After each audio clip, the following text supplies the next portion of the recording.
NCERT class 12th mathematics नूतन class 11th की है, हालांकि क्लास 12th की भी इतनी ही बड़ी आती है।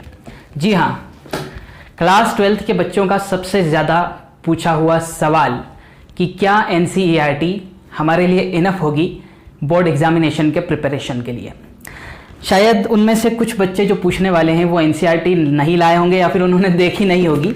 NCERT में भी काफ़ी ज़्यादा मटेरियल है। अभी जो 11th में आपने NCERT पढ़ी है उसके मुकाबले में उतने ही बड़े लगभग 2 पार्ट्स NCERT के आपको 12th में देखने के लिए मिलेंगे। तो अगर क्वेश्चंस की बात करें तो क्वेश्चंस आर इनफ, बहुत ज़्यादा क्वेश्चंस हैं, इनफ हैं। लेकिन स्टिल मैं कहूँगा कि अगर बोर्ड एग्जामिनेशन के पॉइंट ऑफ व्यू से आप देख रहे हैं तो NCERT लगभग 85% के आसपास की गारंटी आपको दे देती है। जी हाँ, 85% बनाने की आपको गारंटी दे देगी। अब क्या करें अगर हमें 100% बनाना है, 95% अबव बनाना है, तो उसके लिए ये वीडियो है, तो देखते रहिए। चलिए स्टार्ट करते हैं। देखिए, जैसा कि मैंने बताया NCERT में इनफ कंटेंट है, बहुत ज़्यादा कंटेंट है। अगर आप उसको बहुत अच्छे से 2-3 बार सॉल्व कर लेते हैं एग्जामिनेशन से पहले तो उसके एज इट इज़ क्वेश्चन 80 से 85% तक आपको एग्जाम में देखने के लिए मिलेंगे और उसके जो टाइप्स हैं उस टाइप्स के सारे ही क्वेश्चंस देखने के लिए मिलेंगे। मतलब टाइप्स तो पूरा कवर हो जाएगा, बट आपको स्मार्ट वर्क करना है। आप स्मार्ट वर्क कीजिए। स्मार्ट वर्क क्या है मैं बता देता हूँ आपको, बहुत सिंपल है। स्मार्ट वर्क वो ये है कि आप NCERT ना खरीदते हुए आप ले लीजिए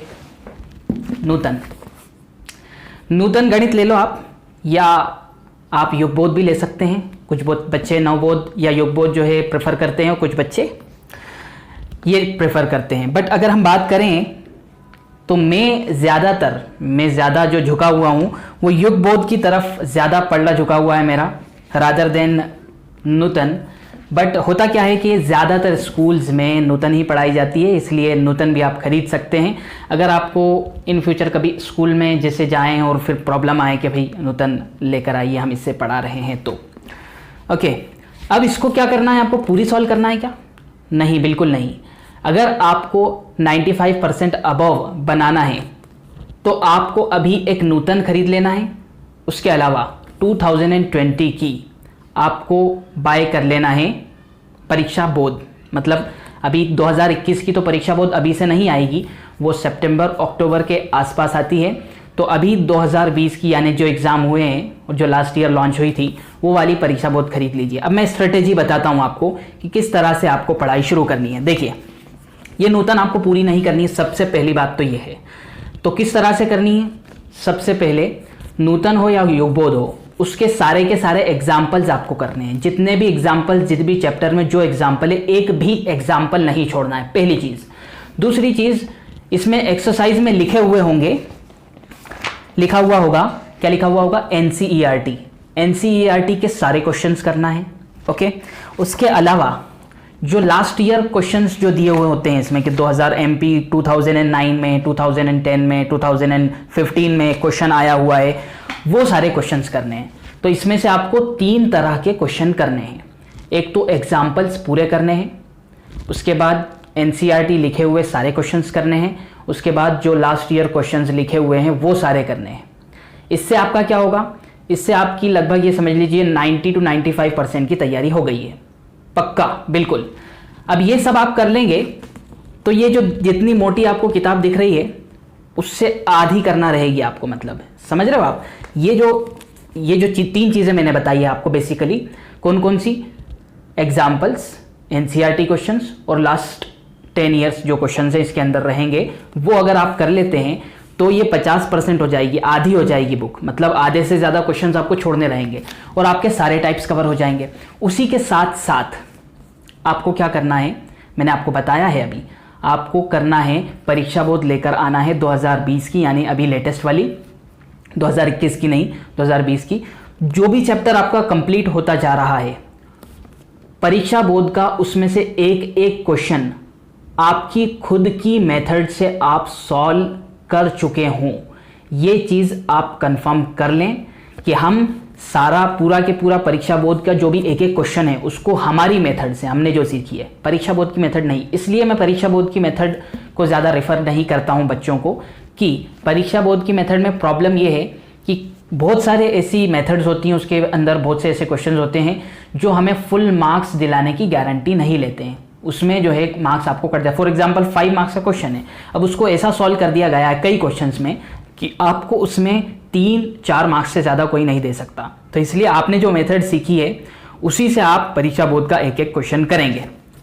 ये दोनों चीज़ें, परीक्षा बोर्ड, नूतन के वो क्वेश्चन जो मैंने बताए हैं, ये दोनों चीज़ें आपकी दिसंबर में कंप्लीट हो जाना चाहिए। These 2 books should be completed at the end of the December. Okay, दिसंबर से पहले मतलब दिसंबर ख़त्म होने से पहले आपकी ये दोनों किताबें एक बार कम से कम कंप्लीट हो जाना चाहिए। फिर उसके बाद दिसंबर के बाद जनवरी फरवरी में क्या करना है आपको मैथमेटिक्स के लिए, उसके बाद क्या करना है, ये किताब को रख देना है साइड में इस तरह से, और उठाना है परीक्षा बोर्ड 2021 की। अगर आप ले आए तो ठीक है, वरना कोई बात नहीं, 2020 की भी 90% तक सेम ही होती है। उसको आपको सॉल्व करना है 2 बार और। एक बार तो आपने नूतन के साथ की है और 2 बार और एज अ रिवीजन आपको इन 2 महीनों के अंदर 2 बार और सॉल्व करना है। इट इज़ मस्ट, मैं कह रहा हूँ कम से कम 3 बार परीक्षा बोर्ड आपकी सॉल्व हो जाना चाहिए बोर्ड एग्जामिनेशन से पहले। अब क्या होगा, क्या एक एक क्वेश्चन जो हमने पढ़ा है वो एग्जाम में आ जाएगा एज इट इज़? इसकी कोई गारंटी नहीं है।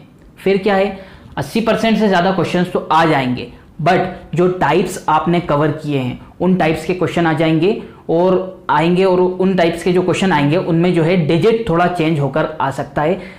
इन सिंपल वर्ड्स, अगर आप कंसेप्ट सीखते हैं परीक्षा बोर्ड से तो सारे के सारे टाइप्स ऑफ क्वेश्चन आपके कवर हो जाएंगे, और नूतन से जो आपने क्वेश्चन किए हैं उससे भी सारे के सारे टाइप्स ऑफ क्वेश्चन कवर हो जाएंगे। उसमें से आपको ये समझ लीजिए 100 में से 90 मार्क्स का तो एज इट इज आ जाएगा जो आपने सॉल्व किया है, और जो 10 मार्क्स का होगा उसमें कुछ इधर उधर डिजिट चेंज होकर थोड़ा घुमा के देने की कोशिश की जाएगी। और उसके लिए अगर आपने 3 बार बोध सॉल्व की हुई है तो बहुत सिंपली तरीके से आप क्वेश्चन लगा पाएंगे। अगली चीज़ एक और, वो ये है कि आपको पिछले 10 साल के पेपर मैथमेटिक्स में, अब आप कहेंगे कि 10 साल के पेपर, 2018 में तो सिलेबस चेंज हुआ है। सिलेबस जो चेंज हुआ है, पहले जो सिलेबस हुआ करता था नॉन एनसीईआरटी जो सिलेबस है, वो वाला जो सिलेबस है आपका लगभग 85% तक सेम हुआ करता था। ओके, तो उसमें आप 10 साल के पेपर ले लेंगे तो कुछ ही चैप्टर जो आखिरी के लास्ट के कुछ चैप्टर्स थे वो अलग थे, मैट्रिसेस डिटरमिनेंट वगैरह नहीं था, उसकी जगह पर कुछ 11th के आपके जो चैप्टर है वो आ गए थे।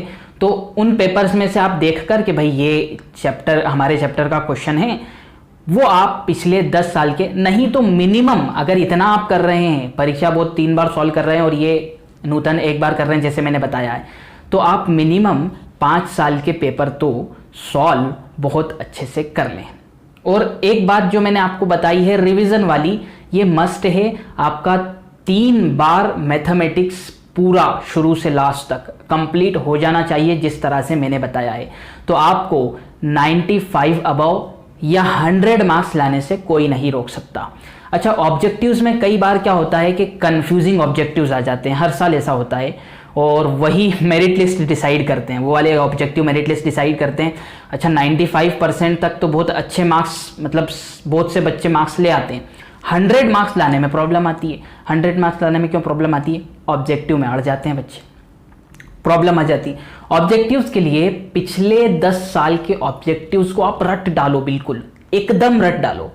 तो जो आपके ऑब्जेक्टिव्स 25 आ रहे हैं उसमें से 20 तो एज इट इज ये समझ लो थोड़ा बहुत कुछ चेंज होकर आ जाएंगे। उसके अलावा जो 5 है उनमें भी आपको काफ़ी आइडिया लग जाएगा कि किस तरह से आपको सॉल्व करना है। इस तरह से मैथ्स की स्ट्रेटेजी को आप फॉलो करेंगे तो समझ लीजिए आपको 100 मार्क्स लाने से कोई नहीं रोक सकता, और 95 की तो गारंटी अगर ये स्ट्रेटेजी बहुत अच्छे से फॉलो कर ली तो। मिलते हैं आपसे अगली वीडियो में। ज़्यादा से ज़्यादा वीडियो को शेयर कीजिए, और इसी तरह के कंटेंट अगर आपको चाहिए इन फ्यूचर तो चैनल को सब्सक्राइब कीजिए। Thanks for watching.